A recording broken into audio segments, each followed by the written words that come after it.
Well, hello there, everybody. Welcome to Speak Now Pro Wrestling. It's your girl, Denise Salcedo, and today it is Tuesday, January 23rd, and what a freaking day it has been. There has been so much pro wrestling news throughout the entire day.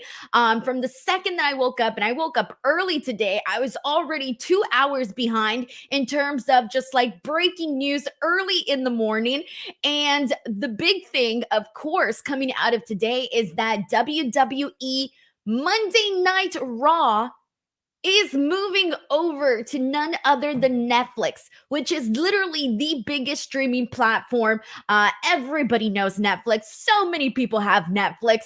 And just to think that this is finally happening, like I remember several years ago kind of talking about this on one of the prediction shows where Sean and I were talking about, the possibility of a wrestling show going to Netflix. And now, fast forward like what, 2, 3 years, all of a sudden, we finally have the company WWE going to Netflix. And so that has been like the biggest story throughout the entire day, followed also by The Rock becoming a board of directors, joining the board of directors over with WWE. So there's just so much freaking happening. I think my first thoughts in regards to the Netflix deal, first of all, I mean, here's the thing. And most of you guys already know this, but when you talk about like the thing that is popular in mainstream world, it is literally Netflix. Like any TV show, documentary, movie that comes out on Netflix, chances are if you tweet about it or if you talk about it with a friend or a family member, they know about it. So it's one of those things where a lot of people, we've been talking about how there's a lot of people that do like cord cutting, and there's a lot of people that choose to go instead with streaming platforms.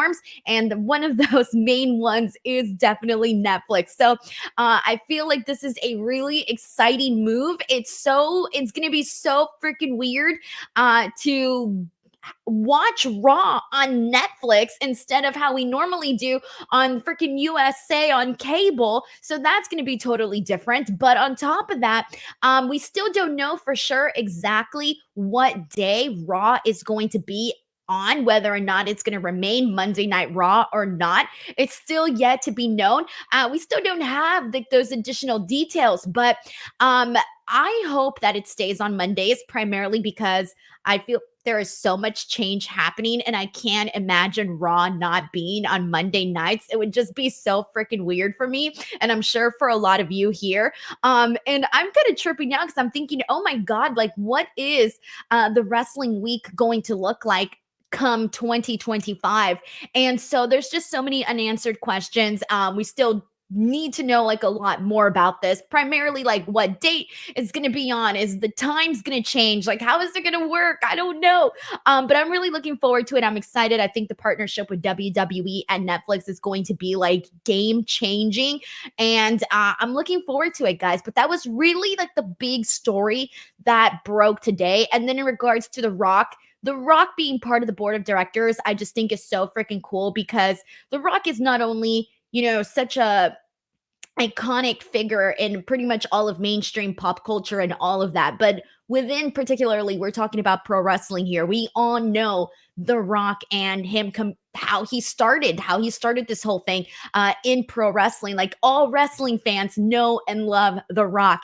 And so not only is he respected and appreciated and adored by the fans, but he also has that respect from the talents, people that look up to him. Like how many people don't always say that they want to be like The Rock, they want to go to WWE, they want to go to Hollywood. Like he really, really set a path that I think a lot of people would love to follow. Obviously, it's very hard. Not a lot of people have been able to. We've, of course, seen John Cena and Batista go off and do their own things in Hollywood, but nobody has done it to the level of The Rock. But on top of that, he is a businessman. So not only does he have the talent, the respect, and all of that, but he's a businessman. He owns like a bunch of different stuff. Obviously, he had the dealings with the XFL. He's got his tequila drink drink, and God knows what other stuff that I don't even know about that The Rock is actually doing in terms of the business side of things. So I feel like this is just a really, really smart decision to bring somebody like him into that capacity for the company. So personally, like right now, things are looking really freaking good.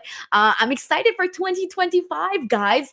So a lot of different news that was breaking today, a lot of things to get excited about, but we're going to go ahead and get into NXT because that's what Tuesdays are all about, is NXT. Of course, if you guys have any questions or any topics that you want me to touch on in regards to a lot of the news that broke here today, you're more than welcome to send in your questions. Of course, if you send in a super chat, that really helps support this podcast and support this show overall. And when I tell you guys, today has been like an insane freaking day because not only was there all of this wrestling news, I got stuck in traffic for 2 freaking hours. And then I'm finally leaving and my battery dies. So I had to wait for AAA for 30 freaking minutes and then take another hour in traffic to then go to the dentist, and the dentist did some stuff to me and it was not fun.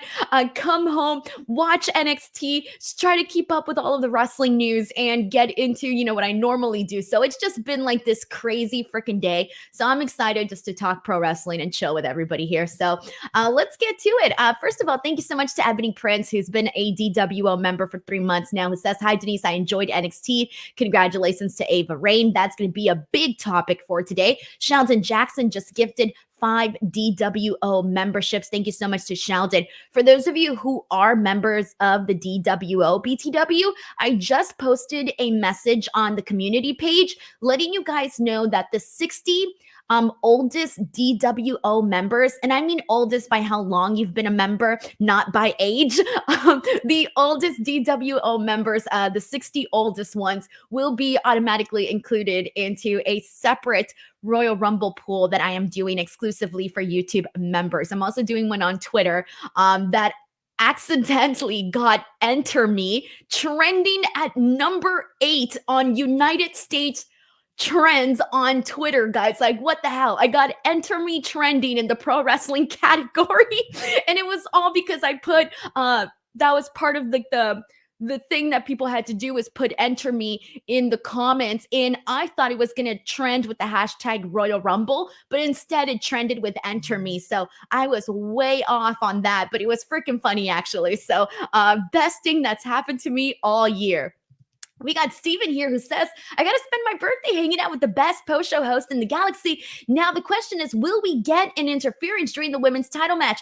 First of all, happy birthday, man. I can't believe it's your birthday. Hope you're having an awesome one. I feel like pro wrestling definitely gave you a lot today to think about, celebrate, all of that stuff. So it looks like you're having a pretty damn good day. And in regards to the actual matchup between Roxanne Perez and Lyra Valkyria, I hope not, but there is a possibility. We'll talk more about that in a second. Andrew Tam says, "Hi, Denise. Will you be attending Friday's GCW show in Tampa or Saturday midnight show in Tampa?" I do not know, actually, because Friday I'm supposed to be attending a community event for WWE. And I think that ends like around 6 o'clock or something like that. And so immediately after that, I got a lot of work to do because, I edit all my videos and stuff and get those out there. So I'm probably going to be working. Plus I got to wake up really early the next day on Saturday for Busted Open, for just like a bunch of stuff. So I'm probably not going to be at the show. But if you are there, I hope you enjoy the show a whole lot. GCW always puts on really great freaking shows, man. Like, you're going to love everything. I'm sure you already probably know that if you're going to a show. But Andrew, thank you so much for that super chat. All right. So let's get to it, everybody. I want to kick things off. So in regards to NXT, I want to kick things off with the Ava Raine news and the appearance of William Regal. So some of you guys are probably wondering, William Regal was on NXT. What happened? So it's kind of was this passing of the torch moment where William Regal comes out of Shawn Michaels' office, and I'm thinking, oh shit, this is going to be his return. This is going to be like the moment where they make some sort of announcement that William Regal is here, because William Regal has been back in WWE for the longest time, right? and we haven't seen him on screen. I'm not exactly sure what, in what capacity or what he's been doing behind the scenes. I'm really not too sure on that, but we have not seen or really heard much at all from William Regal since he returned to WWE following his AEW days. And so it's not looking like William Regal is going to be doing much on the on screen side of NXT. And the reason for that is he has passed the torch to none other than Ava Raine. So Ava Raine is now the brand new WWE NXT GM. She's the GM, everybody. And this is funny because somebody last week here in the chat, you deserve kudos, man, because somebody brought that up in the chat that there was going to be a possibility of Ava Raine becoming general manager. And when I read it, I completely dismissed it. I was like, no, I don't think so. She's just going to be like a messenger.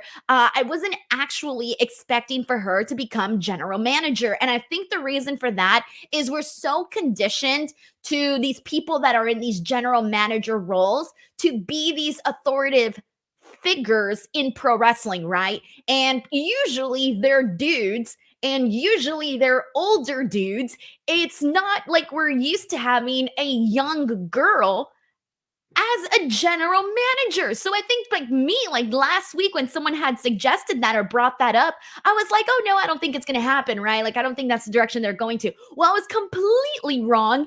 And Ava Raine is now the youngest general manager ever in WWE. And let me tell you, when they named Ava Raine general manager, I loved that. Well, first of all, I know a lot of people were writing like on Twitter, they were making jokes about like nepotism and stuff. And I know a lot of people were probably going to think that like, oh, now that The Rock is on board of directors, Ava Raine is going to be put in this position, right? But here's the thing though. If you've been watching NXT, it's clear that, clearly I dismissed it last week, but regardless, they were already putting her in this role for the last, month and a half, somewhere around there. She had already been in, a role where she was this messenger from Shawn Michaels to the people.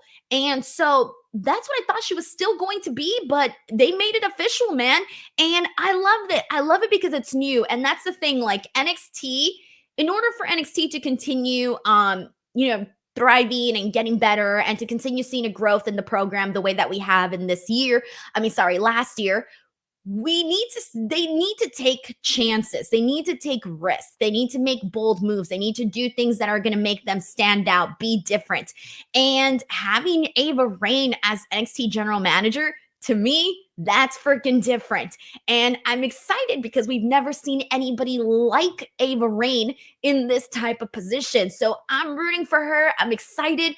I hope that this allows her to show more of her personality, to let herself really, really come out, because it's totally, I think, different to show your personality in a general manager sense versus a pro wrestler sense. Where if you're a pro wrestler, you're showing a different type of personality than if you're supposed to be this sort of authority figure role. So I'm curious to see what we're going to see out of Ava Raine. And this definitely feels, this is new, not just for us, but also for her. So I'm looking forward to it. And as for William Regal, I don't know to expect much from William Regal in terms of coming out on screen for NXT often. Not really expecting anything. I think this really was the passing of the torch moment. And because it was such a big change, I think that that's why they had William Regal do it, because William Regal has the respect of the fans, especially the NXT fans. So if you have somebody like William Regal giving the rub to Ava Raine here in this particular moment, it's like, okay, I think people are going to be like, William Regal's okay with it. I'm okay with it. So that's kind of the way that I saw them and saw the way that they executed this entire thing. But anyways, I'm excited for Ava Raine and looking forward to seeing what she's going to do. And William Regal just basically told her to look after this brand for him. All right, so here we go. Someone's asking, so what will Sean's new role be? I think Sean will I think he's still going to be doing little appearances where he makes announcements and stuff. But I think for the most part, he's going to be handing that off to Ava Raine. That's my assumption on that. Stephen Marchuli says, does the Ava move indicate a move away from in-ring action? Oh, so for Ava, it feels like it. Honestly, it feels like a bit of a different direction having Ava as a GM role. Unless they're going to be using that as an opportunity for her to eventually work her way back into the ring. But I'm not expecting to see Ava in any matches if she's going to be the GM. I'm not expecting any. So I feel like either she's still clearly, working at the Performance Center to get better and see where she goes from there. But this definitely feels like right now the focus is more so on the character side of things versus the in-ring side of things. And I mean, eventually they can tell this story where she goes from general manager to back to pro wrestler. Eventually they can do that. But right now it seems like the focus is going to be more so on this element of it all. John Deller says, what about Shawn? I'm like I said, I still think we're going to see Shawn Michaels because he's Shawn Michaels. And on top of that, I think the fans, especially want to see Shawn, especially when it comes to, these big announcements. People love when Shawn Michaels comes out and makes announcements because it makes things feel extra special. And we know that he's still the one, running things and calling the shots in NXT and making these big moves and is, leading this team on NXT. We all know that. So I feel like we still might be seeing Shawn Michaels when it comes to these really big announcements, probably, when it comes to NXT Stand and Deliver, those types of things. I think we might still see Shawn Michaels, but for the most part, on the weekly basis, it'll be Ava Raine. And then also more of a general manager presence on the show, because even though Shawn would come out and make announcements here and there, or they would have him in his office with the Shawn Michaels logo on the door to signify that he had said something, but we never actually saw him on camera. So now Ava Raine is essentially replacing that so that we're not always just seeing a door. And so now you actually have more of an authority figure running things, or helping run things rather, on show. So yeah, that's what I think. I think it's just more so to have somebody on camera when you don't have Shawn Michaels. Thank you so much to John Deller for that super chat as well. All right, so that was the first thing that was the big thing coming off of NXT, but I want to get into the second big thing. And the second big thing was what closed out the show. And that was the Lyra Valkyria Roxanne Perez contract signing, because these two girls are going to be wrestling at Vengeance Day. And damn, all right, I got to tell you guys, please, if I had a stamp with a little heart and my name in it, I would be stamping the hell out of this entire thing, because I feel this was made for me, guys. This is my cup of tea right here. Lyra and Roxanne, my two faves going at it. What? Not only do you have that, but on top of that, they've added this whole story with Tatum Paxley being obsessed with Lyra Valkyria. And at first, they brought it in, they incorporated it very, very slowly. You had Tatum kind of being a little bit stalkerish. At one point, she looked like she was sniffing Lyra Valkyria. And now, on today's show, Lyra basically tried to give her the hints, tell her that, last time when they tagged, it was more so of a one-time thing, but she needs to go and move in her own direction. So she kind of tried to break things up with Tatum, right? And Tatum, I'm not sure. Now, here's the thing.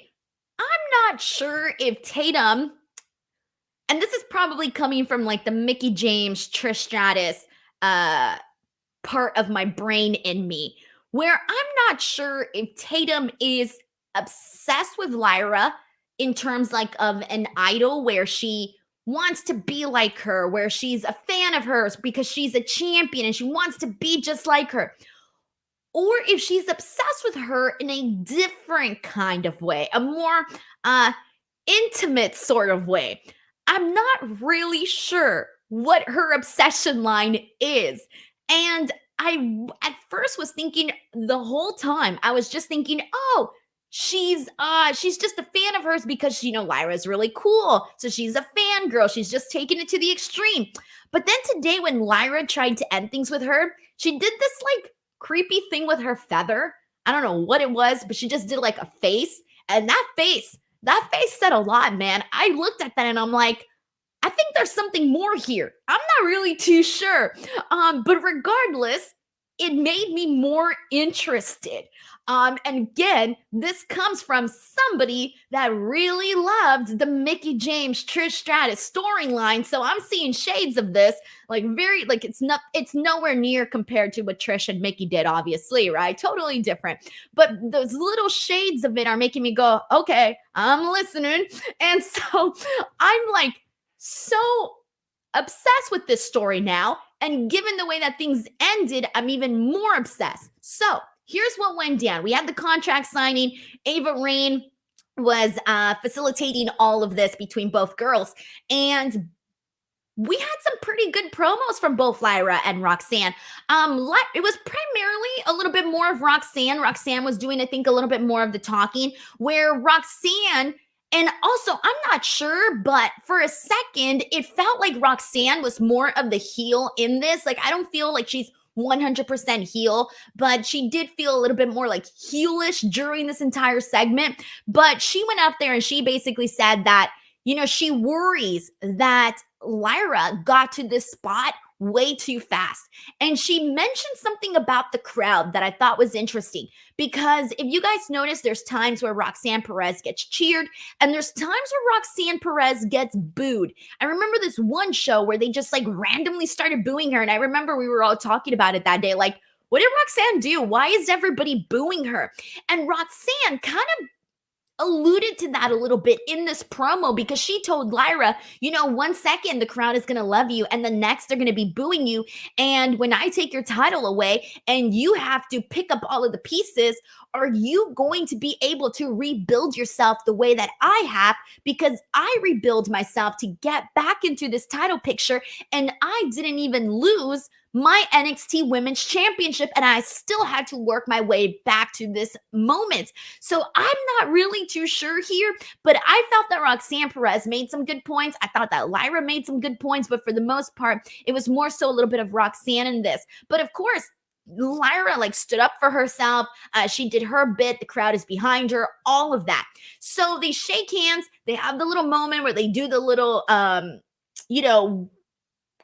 Lyra raises up the NXT Women's Championship and they do their little face off and that's it, right? But instead, as Lyra is walking away and Roxanne is still in the ring, Tatum Paxley comes from behind and attacks Roxanne Perez. Now, keep in mind, this happened after Lyra tried to dump her, tried to get rid of her. And she was like, no, she took it as something else, and she took it as I'm going to attack Roxanne Perez to get into the good graces of Lyra. And Lyra was like, what are you doing? Why'd you do this? And Tatum's like, I thought this is what you wanted. And I freaking love that. Tatum Paxley is ride or die, everybody. Ride or die. I was such a big fan of the way that Tatum came in and just attacked Roxanne Perez, but I'm really looking forward to this match. I don't know if Tatum's going to get involved in the actual matchup at Vengeance Day. I don't know. I'm still not expecting Lyra to lose at Vengeance Day, so it could be a situation where maybe she helps her win, but Lyra obviously doesn't want it. Who knows? Something's going to go down. I'm not expecting a title change here, guys. I'm not expecting a title change. Something's going to go down. Clearly, it's going to have Tatum Paxley involved somehow. It's just a matter of how they actually decide to execute it.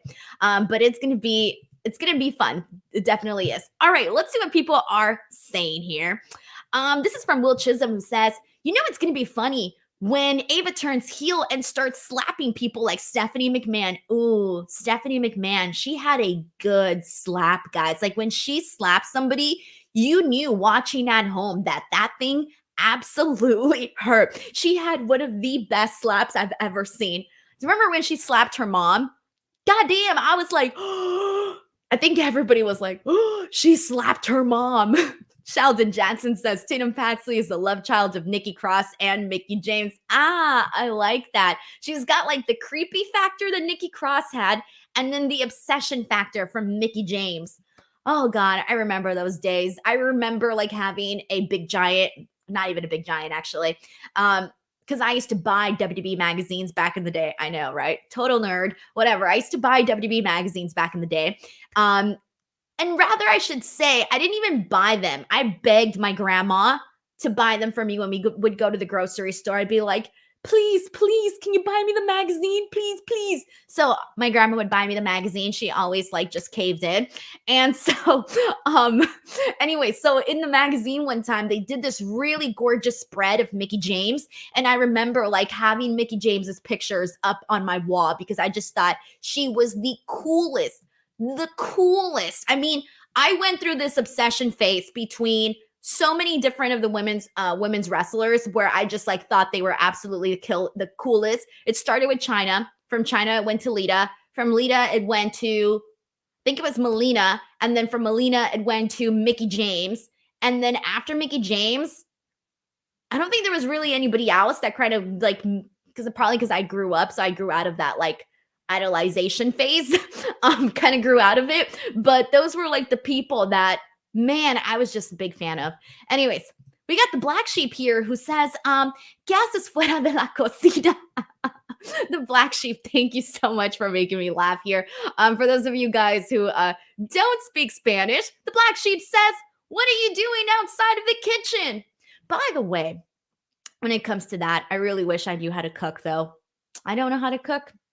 My husband does all the cooking, and he is a way better cook, and he likes to cook. So I'll let him do his thing, and I just eat. Christopher Marino says, if Tatum interference leads to the outcome in any way, I'm going to be pissed.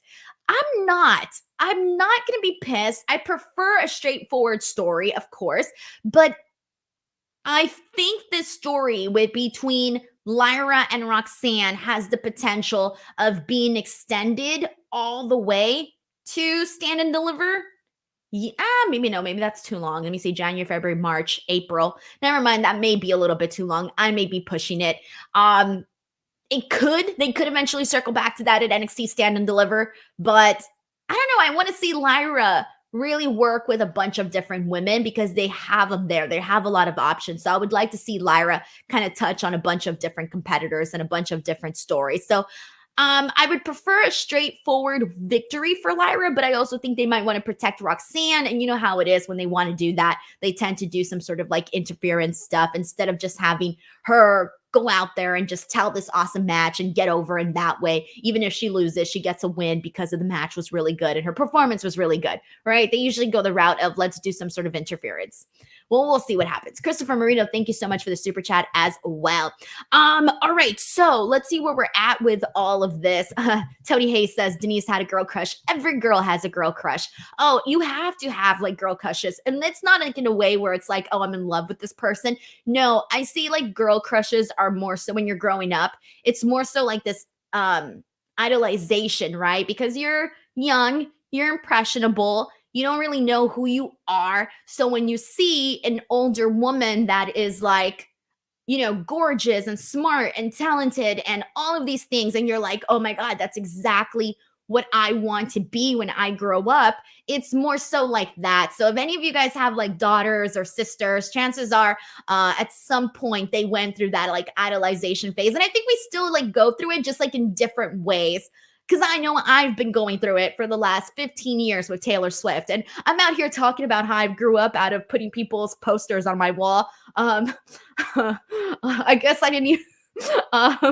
long story short, I still got a ton of posters on my wall, and they're all about Taylor Swift. So you know what? Maybe haven't grown out of the infatuation phase like I thought I had. I don't know. All right, damn. Now I'm out here just realizing it. All right, so let's go ahead and press on from this, guys. We got so much more to get into. All right, Dusty Rhodes Tag Team Classic. Really quickly, guys. We kicked things off with an opening match that was really, really fun. It was Axiom and Nathan Frazer versus Baron Corbin and Bron Breakker. All right, I'm just gonna say it right now. This is the best Baron Corbin match I've seen in NXT, and possibly the best Baron Corbin match I've seen in a very long time. And when it comes to Bron Breakker, him and Baron Corbin, they're sort of bringing out the best out of each other. They're working. I forget what they're calling themselves, the Wolf Dudes or the Wolf Boys, Wolf Guys, Wolfmen. Oh my gosh, Wolf Gang. Oh my God, I forgot what they were calling themselves. Wolf Dogs. Thank you, MD89. I was like, Wolf something. Wolf Dogs. I like that they're calling themselves Wolf Dogs. But the reason why this was entertaining was because you had this clash of styles, right? You have Bron Breakker, who's more of this like powerhouse type of dude, right? He runs the ropes and it's so much intensity and everything he does comes with like a lot of fire and a lot of this. And Axiom and Nathan Frazer are more so of your, you're going to be seeing them do like freaking hurricanranas and moonsaults and 450s and all of these other things. And so you also have this size difference, right? Bron Breakker's big and bulky. Baron Corbin is also really big. He's not as bulky as Bron Breakker, but he's still a big dude. And you compare them to Axiom and Nathan Frazer, and these two guys are, a lot tinier, a lot smaller. They don't have as much muscle. And so what you got here was this clash of styles, but Bron Breakker and Baron, especially Bron, like he's out there freaking, clotheslining people. Like we see a Spanish fly at one point. Axiom hits a Spanish fly on Bron Breakker. And then at one point we see Nathan Frazer hit a Phoenix Splash on Bron Breakker. And Bron Breakker almost loses, but Baron Corbin ends up breaking the 3 count. And so then Baron ends up hitting the end of days on Axiom. And then all of a sudden, Bron comes in with this spear on Nathan Frazer and wins the match. But that was like the big thing. Like I remember at one part, Bron clotheslined. I think it was, I forgot if it was Axiom. Might have been Axiom or might have been Nathan. Who did he clothesline? Oh, it was Axiom. Yeah, it was Axiom. Sorry, guys. I had to double check my notes. It was Axiom. He clotheslined him and dude flipped like 3 times. It was really, really good. So this was the win. This was definitely the best match so far in this Dusty Cup Classic. And now they are going to go on to Vengeance Day. And they're either going to face Carmelo Hayes and Trick Williams or the LWO. It all depends on who wins the semifinals match next week on NXT. And the way that things are going for Carmelo Hayes and Trick Williams, I don't know if they're going to make it all the way to Vengeance Day, although I'm pretty sure they are because I think that's the story that we're going with here. They've been talking a whole lot about how Trick Williams is going to have possibly 2 matches at Vengeance Day. So, speaking of Trick Williams and Carmelo Hayes, we need to get to this portion of the show. And it's pretty much a lot of the same thing here now.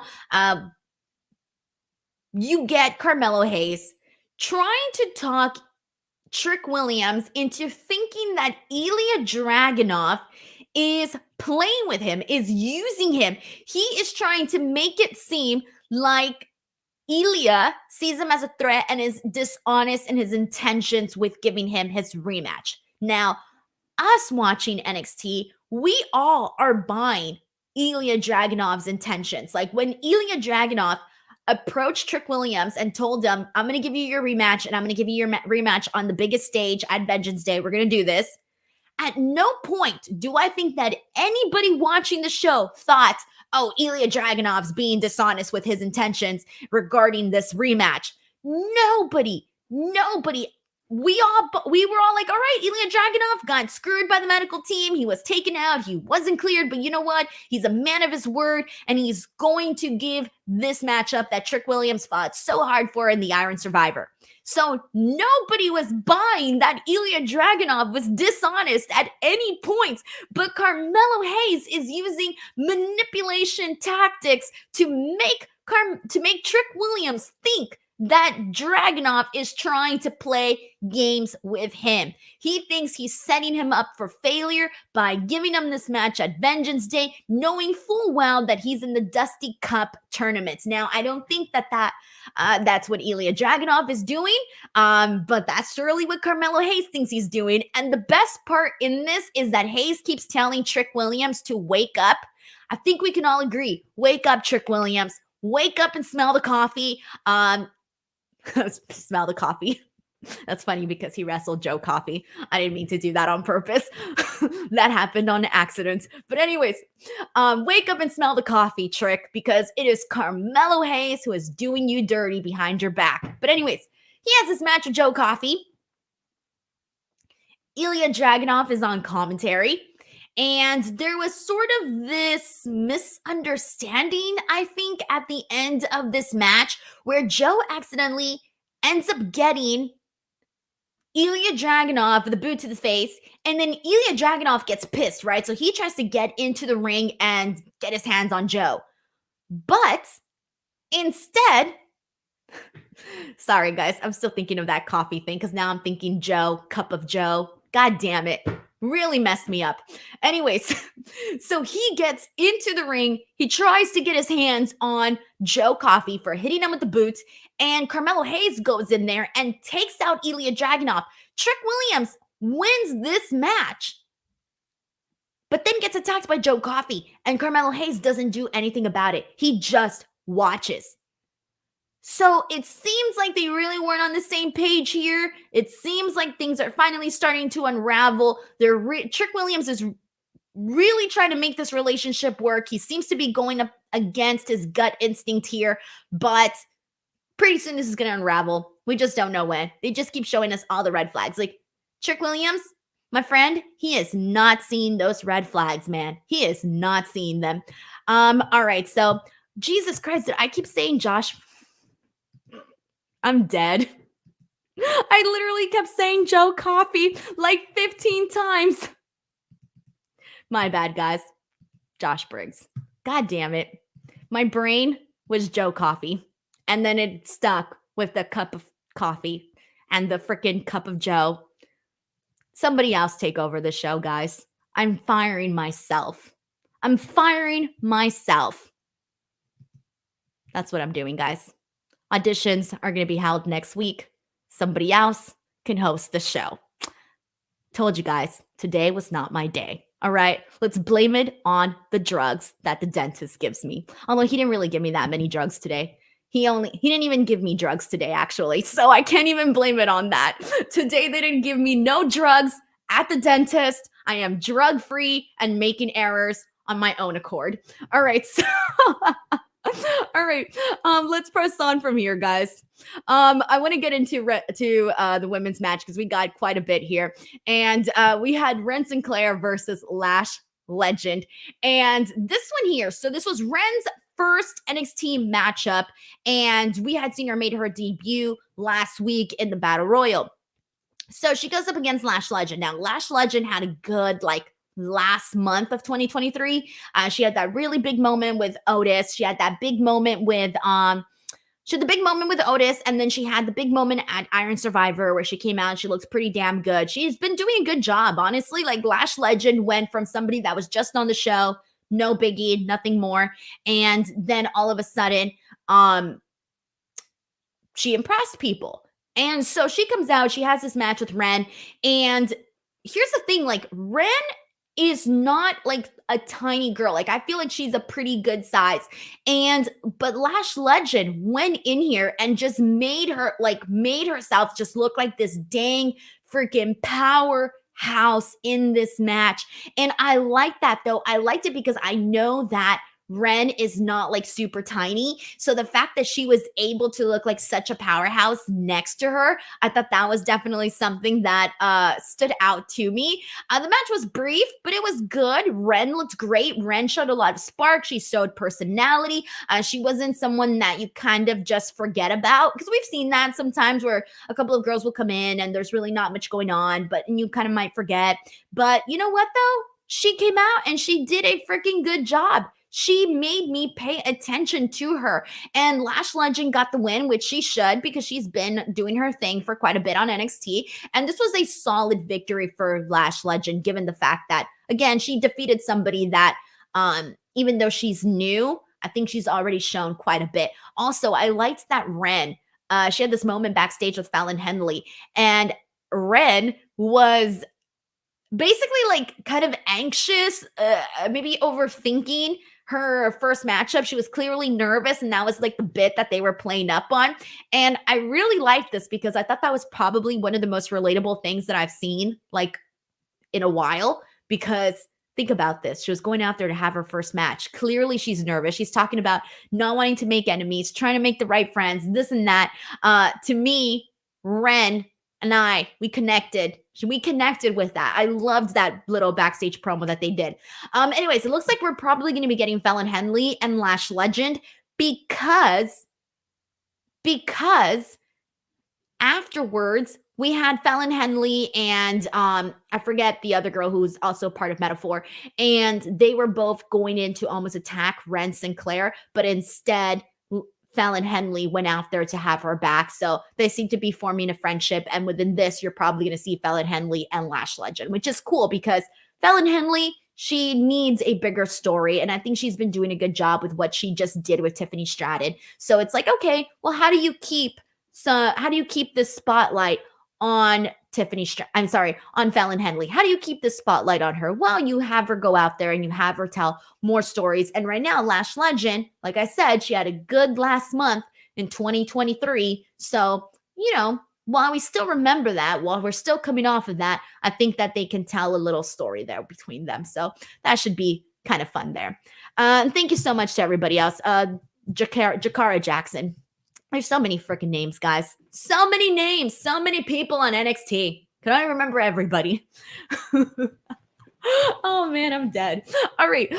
Let's go ahead and continue on from here. And let's go ahead and get into Dijak versus Joe Gacy. So this one here, Dijak was attacked by Joe Gacy when he was doing his entrance.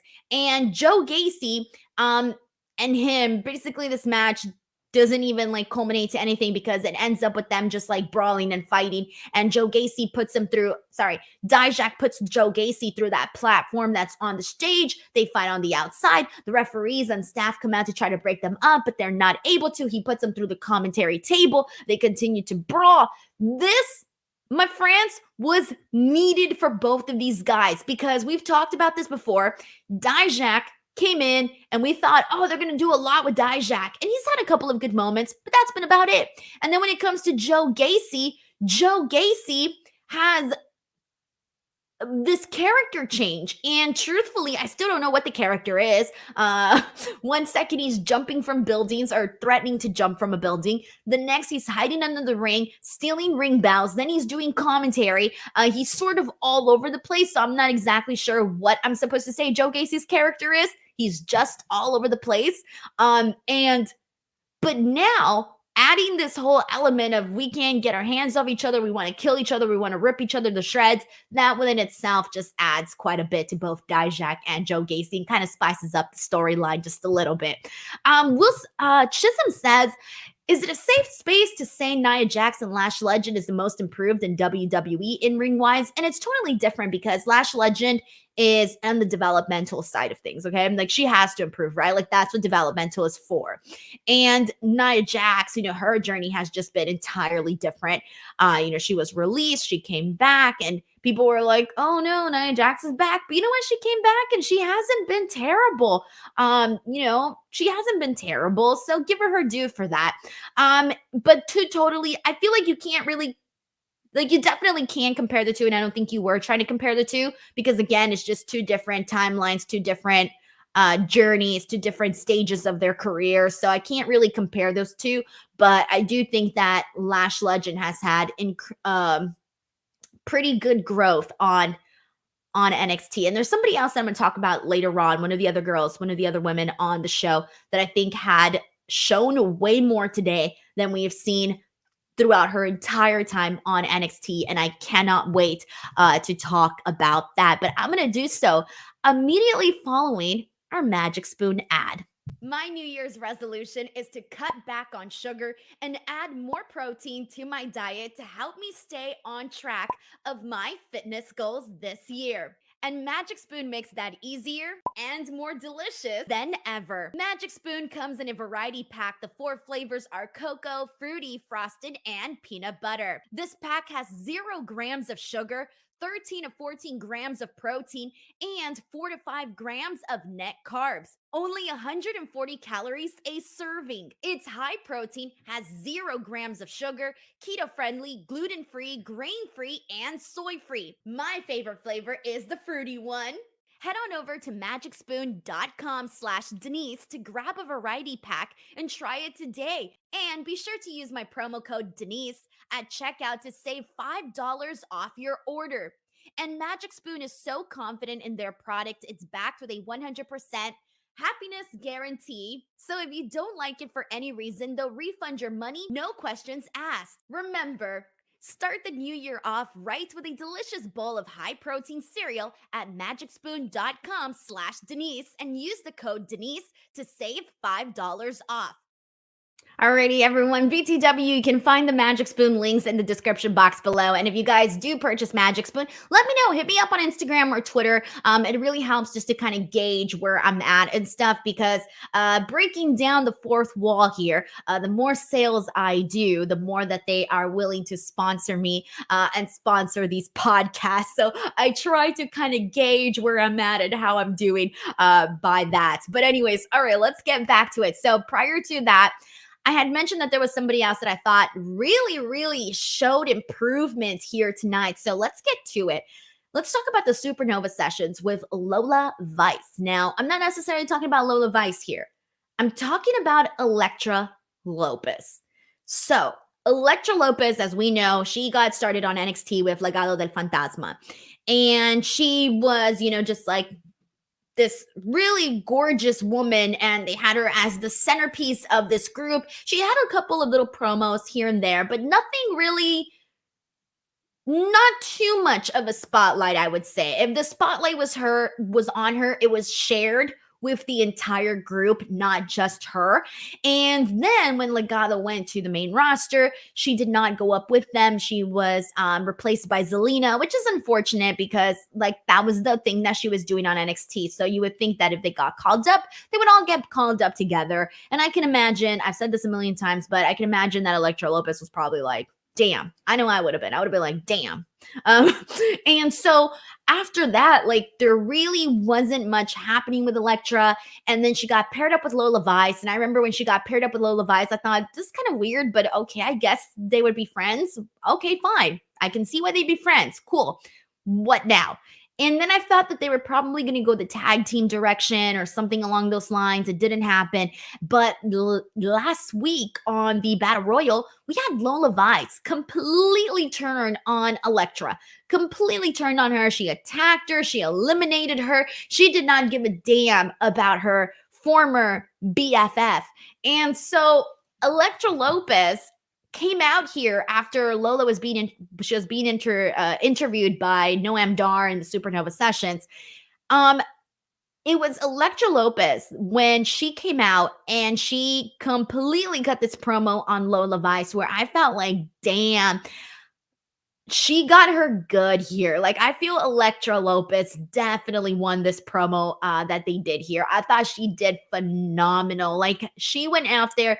She was confident. She was clear with her words. She didn't stumble. And given that we haven't really heard too many promos from her, I was not really expecting her to blow my freaking socks off. And that's literally what she did. She went out there and she was making fun of Lola Vice. She said she went from being this girl who was auditioning for a reality TV show to being a fake shadow boxer, making fun of her MMA career. And then she says, now you're here with the WWE while you're a phony and you only got here by shaking your ass on Instagram.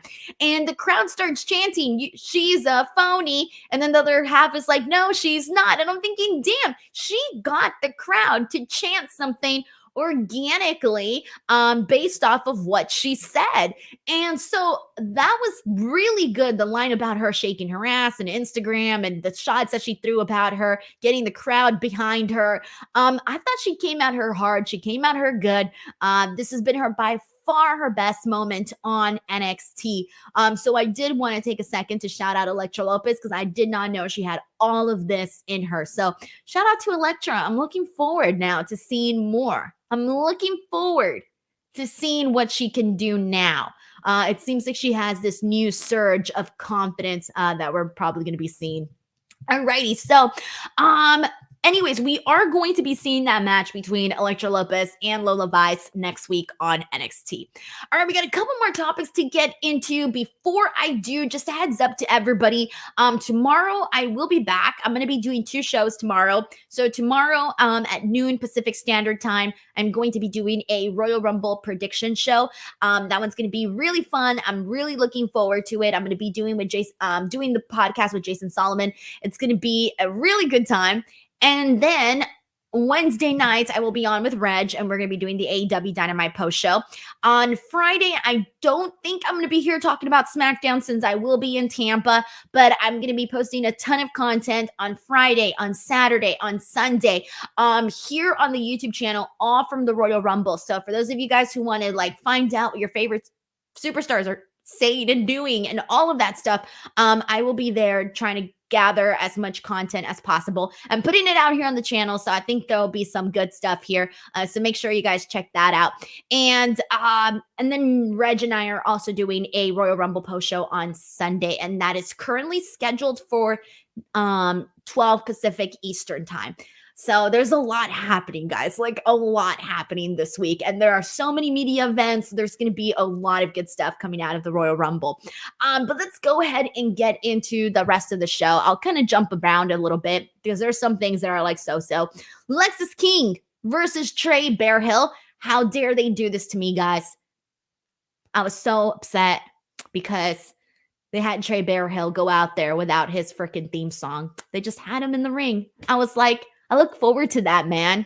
Dear NXT people, I look forward to Trey Bearhill's entrance. They did me dirty by not having Trey Bearhill come out with his little song. You guys know, I look forward to that. But anyways, we went straight forward into this match. Lexis King gets the win. I like this straightforward win for Lexis King with a challenger that they actually had this story now going with them for the last couple of weeks. So good start there. Like that. There really wasn't anything much else to add. Chase U, they're taking away their furniture. They're looking to say goodbye next week, but let's not forget that JC Jane has been working on the plan. What that plan is, I don't know. And as for Thea Hale and Riley Osborne, Riley asked to speak with Thea Hale, and they're going to have a talk. What that talk's going to be, I don't know. But I cannot wait for NXT Anonymous to come out and be getting these videos of Riley and Thea. Who knows? We'll see. All right, Dragon Lee versus Scripps. This was a pretty okay match. Some cool little moments. I like the Spanish thing they did, a standing Spanish fly in the center of the ring. That was kind of fun. Of course, 2 guys that can do all of the flippy stuff. So that was definitely something that was incorporated into this. Dragon Lee gets the victory, though. And the big thing that really came out of this, well, it was 2 things. One, it's official. We're going to be seeing Dragon Lee versus Obafemi at Vengeance Day for the NXT North American Championship. So he is getting his rematch. And then the other thing that we got from this is that we're going to be seeing a 6-person tag that was made for Vengeance Day. It's going to be Tony D'Angelo, Stax Lorenzo, Adriana Rizzo versus OTM and freaking OTM and Jada Parker, excuse me. I was like, what the hell is it? Jada Parker. BTW, shout out to Adriana Rizzo. I thought she kind of has been looking cool the last couple of weeks, and I haven't talked about her as much, but I like her voice. Her voice and her accent and the way that she talks, and she comes across as this very tough girl. I wouldn't mess with Adriana Rizzo. Hell no, she'd take my lights out. I thought she did good today. She had this dive that she did. I thought that came out really nice. So I don't know. She's piquing my interest. She's piquing my interest. All right. So Robert Stone and Von Wagner, they have a quick segment. Nothing much else. Nothing really here. They train him in the football field. The kids are back. I had been wondering about that. I had been wondering what happened to the kids, because if you guys remember, I think it was before Thanksgiving or before Christmas, one of the holidays, they did this dinner thing where they went to Robert Stone's house. Von Wagner was there with his wife and his children, and they kind of made it seem like something sus was going down. Like they made it seem like those kids weren't his, even though they are his. They were making it seem like they weren't. And so I was wondering if there was going to be a follow-up to that, and there hasn't been a follow-up to that. So I'm assuming that they put this out there and it didn't end up being what we all thought it was going to be, because that's the way that it read. It read like if she had had some sort of affair.